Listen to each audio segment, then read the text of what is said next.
Hello guys, ഇപ്പൊ നമ്മൾ ഉണ്ടാക്കും. എന്താണ് അതിന്റെ പേര്? ആദ്യം എന്താ പേര് പറഞ്ഞ? അപ്പൊ ഗൈസ് നമ്മൾ ബാദുഷയാണ് ഗൈസ് ഉണ്ടാക്കാൻ പോണ കേട്ടോ. ബാദുഷേ എന്താ പേര് പറയേ?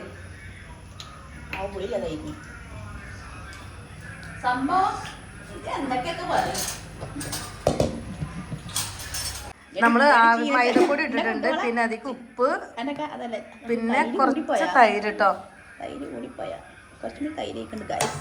ചീനച്ചട്ടി വയ്ക്കാൻ ഞങ്ങളൊന്നും വിചാരിക്കരുത്. ഇതൊന്നും എഡിറ്റിംഗ് ഇല്ല കേട്ടാ.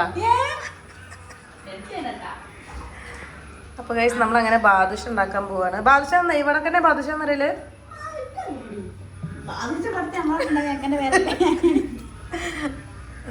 നെയ്യാണ് ഒഴിക്കല് ഗൈസ്. ഞങ്ങൾ നെയ്യില്ല ഗൈസ്, ഞങ്ങൾ ഓയിൽ ഒഴിച്ച് സെറ്റ് ആക്കാം. ബട്ടർ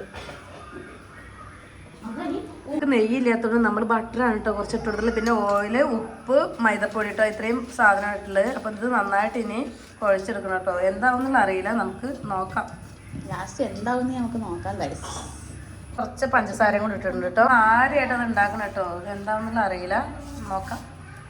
കുറച്ച് വെള്ളം ഒഴിച്ചു കൊടുത്തിട്ടുണ്ട്. വെച്ചിട്ട് നന്നായിട്ടത് കുഴച്ചെടുക്കണേ. നല്ല പ്രസ് ചെയ്ത് കുഴച്ചിട്ട് ഇത് എവിടുന്ന് ഗൈസ്, ഇത് എവിടുന്ന് കയറണമെന്ന് അറിയില്ല. എന്തൊക്കെയോ കാട്ടിക്കൂട്ടി ഉണ്ടാക്കുക. പിന്നെ ചീഞ്ചട്ടില്ല ഇപ്പൊ ഉണ്ടാക്കുന്ന അറിഞ്ഞു. 2 കാതുണ്ട്, പിന്നെ ചീഞ്ചട്ടിയല്ല ഇത്. അങ്ങനെ പാടില്ല, ഫ്ലോപ്പായി പോകും. നമ്മള് ഷുഗർ സിറപ്പ് ഉണ്ടാക്കാൻ വേണ്ടി വെള്ളം വെച്ചിട്ടുണ്ട്, അതിൽ പഞ്ചസാര ഇട്ടിട്ടുണ്ട് കേട്ടോ. അപ്പൊ നമ്മൾ ബാദുഷ ഉണ്ടാക്കാൻ പോകാം കേട്ടോ. അപ്പൊ നമ്മൾ അടുപ്പത്ത് ഷുഗർ സിറപ്പ് ഉണ്ടാക്കാൻ വേണ്ടി വെള്ളം വെച്ചിട്ടുണ്ട്. പിന്നെ മാവ് നമ്മൾ കുഴച്ചിട്ട് മാറ്റി വെച്ചിട്ടുണ്ട് കേട്ടോ. അത് ചീനച്ചട്ടിയിലാണ് വെച്ചെന്നുള്ള പരാതിയാണ്. ഉള്ള പാത്രത്തിലേ വെക്കാൻ പറ്റുള്ളൂ ഗൈസ്. അപ്പോൾ അത്യാവശ്യം പരന്ന ഒരു പാത്രം കിട്ടിയത് നമുക്ക് ചീനച്ചട്ടിയാണ് ഗൈസ്. അപ്പോൾ നമ്മൾ ചീനച്ചട്ടി ഇത് എങ്ങനെയാണെന്നൊന്നും അറിയില്ല, ആദ്യമായിട്ട് ഉണ്ടാക്കുകയാണ് കേട്ടോ. ഫ്ലോപ്പ് ആവുമോ എന്താണെന്നൊന്നും അറിയില്ല. എന്നാൽ നമുക്ക് ട്രൈ ചെയ്ത് നോക്കാമല്ലോ, വൈകിട്ട് കഴിക്കാൻ വേണ്ടിയിട്ടാണ്.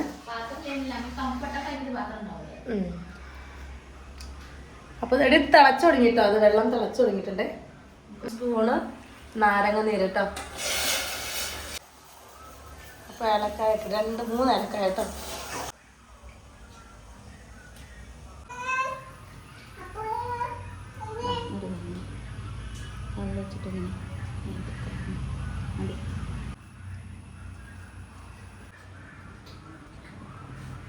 ചൂടായി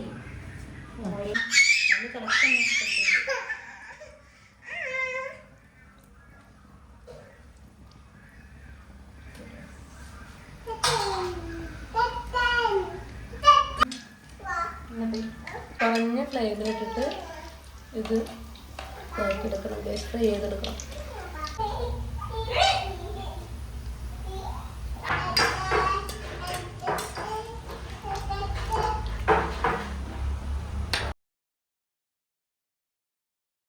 അപ്പോൾ ഗൈസ് അതാ